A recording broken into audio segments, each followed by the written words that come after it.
In this video, I'll be sharing with you a requested tutorial from my group on how to cut this stylish backless halter neck asymmetric gathered dress.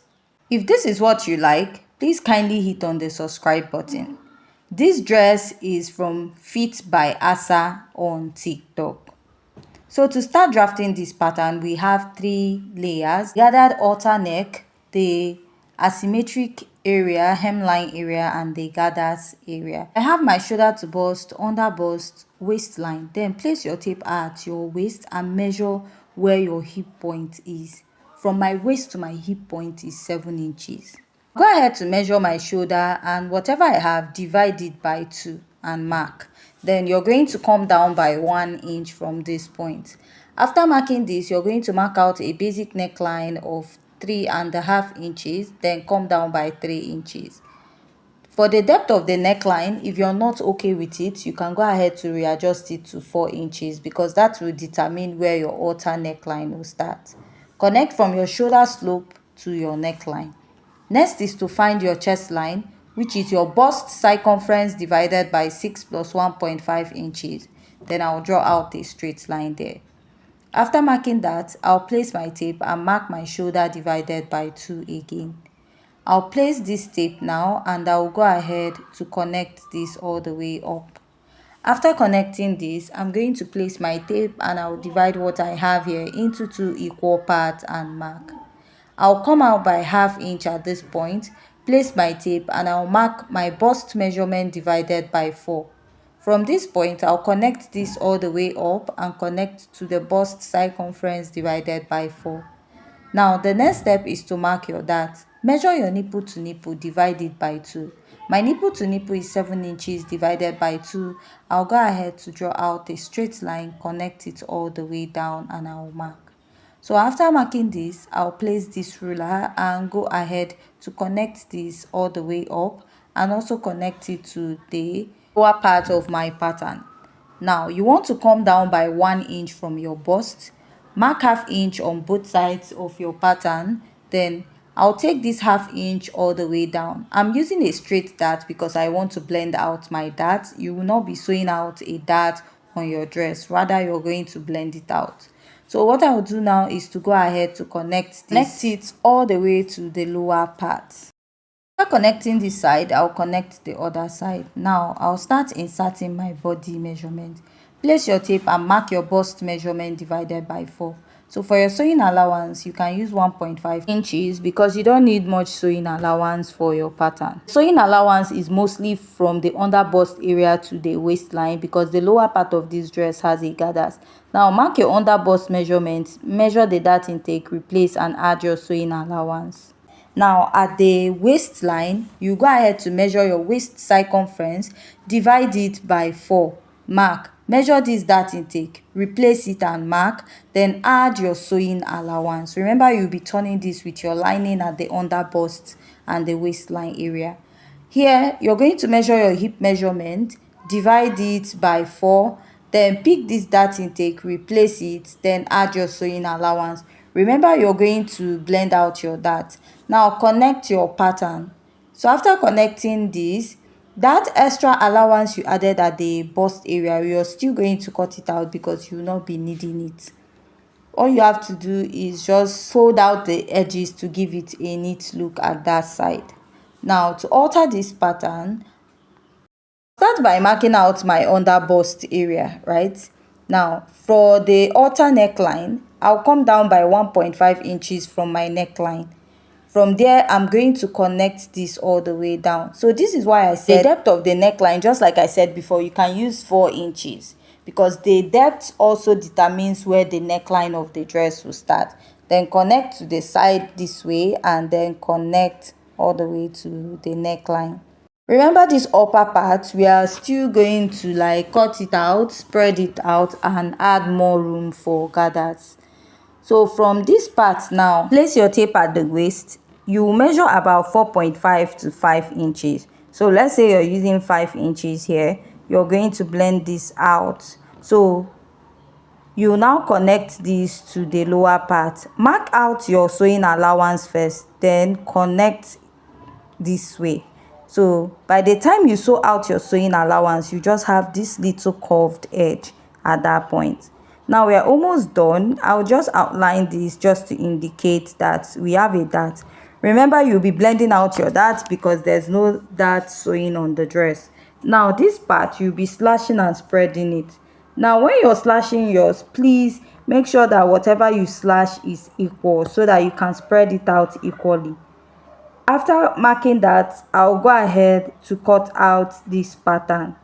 So if you have any questions so far, please kindly go ahead to ask. You want to take your measurement from the shoulder to your hip point, whatever it is, because you'll be subtracting that from your full gown length. Let's say if your full gown length is 60 and your shoulder to hip point is about 24 inches. Now remember, at the midpoint we went up a bit. If you went up by 2 inches or 3 inches from it, let's say you took out 2 inches, that 24 inches you minus 2 inches from it, giving you 22. Then you now subtract that 22 from the full gown length, which is 60 inches. Whatever you have, we'll be using it for the gathers at the lower part.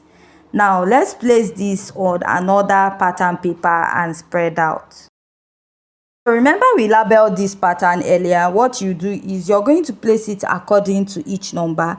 Now you can use 2 to 3 inches, or depending on how full you want the upper part to be. So let's say you're spreading this out, you can use at least 3 inches, but if 3 inches is not okay for you, you can readjust. Then go ahead to place and pin according to the number. So if you notice, after placing number 3, I placed number 5. So that is a mistake. What I'll do is I'll just go ahead to repin it. So just like I said, I mistakenly pinned my number 5 before 4. So when I realized that, I had to go ahead to repin my pattern. But that is not an issue. What you do is to go ahead to trace out the neckline area, because you're going to add an extension to it, or you're going to just cut out the fabric to create a channel at the upper part where you'll be passing that rope that will gather the neckline of the dress. So this is me after rearranging it. What I'll now do is to go ahead to trace it out. Now for tracing out, I'm adding extra 1.5 inches because I want to make a channel where I will fold in and then pass that rope. Now if you don't want to add this extra 1.5 inches to your fabric, you can go ahead to just add a material behind it to create like a channel where you pass that rope. So we'll still be folding this part out. So cut this to the side, then I'll unpin my pattern. And after unpinning my pattern, what I will do is to go ahead to fold the upper part to show you. So by the time you fold half in and top stitch it at the back, you're going to create a channel where you'll be passing that rope, then you will gather this part. You're going to attach this to the under bust area of your dress. Remember, for this, the lower part, there's an allowance. So when you're pleating these gathers, it's not going to get to the end of your dress because you have to use your lining to turn the crepe part of this dress. The back of this dress is backless, so all you have to do is to add a rope at the side. You're also going to use the same pattern to cut the back, starting from the under bust to the lower part, but you have to like alter some part of it. So after cutting out for the front, make sure you're cutting it on fold. Now what I will do to explain the back part is I'm going to add an additional pattern paper to this at the front to create the zipper allowance. What I'll do now is to add an additional pattern paper, just like you see me doing. I'll mark out the original starting line. For my zipper allowance, you notice the back has a zipper. I'm adding 1.5 inches to it. So after adding that, I'm just going to go ahead to place this ruler, draw out a straight line, connect at both sides. Now the next step I'll take is just to go ahead to cut this out and also cut out here. Now I'm going to take out the zipper bulge. From the waistline, I will mark. Then I will come in by ½ inch from that point. I'll go ahead to mark, then place my ruler, extend it up, then take it towards the hip area. Then I will be cutting this out. Apart from this, the front, I did make use of a bust dart. Now, to make sure that the half length at the back is not too long, what you do is you're going to add a dart 1/2 inch on both sides of the waistline of this dress. Now connect it. So what I'll do now is I'll open up this dart. When I open it up, I'll place it back again and use my tape to hold it. This way, my half length at the back will not be too long towards the waistline to create any form of fold there. Now you use this to cut the back. Now let's work on the lower part of this dress. So what you need is your shoulder to waist point. Then whatever you get from it, you go up by 2 or 3 inches, just like we did when we were cutting out this dress at this point. So my shoulder to waist is actually 17 inches, and I added another 7 inches to get my hip point. That means 17 plus 7 will give me 24 inches.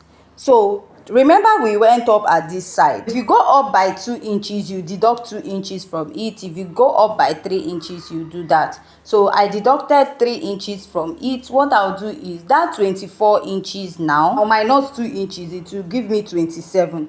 Just like I said earlier, let's say the full length of this dress now is 60 inches. I will now deduct that 22 from 60 inches. I end up having like 38 inches. So that 38 inches, you add 2 inches for folding and joining allowance, giving you 40 inches.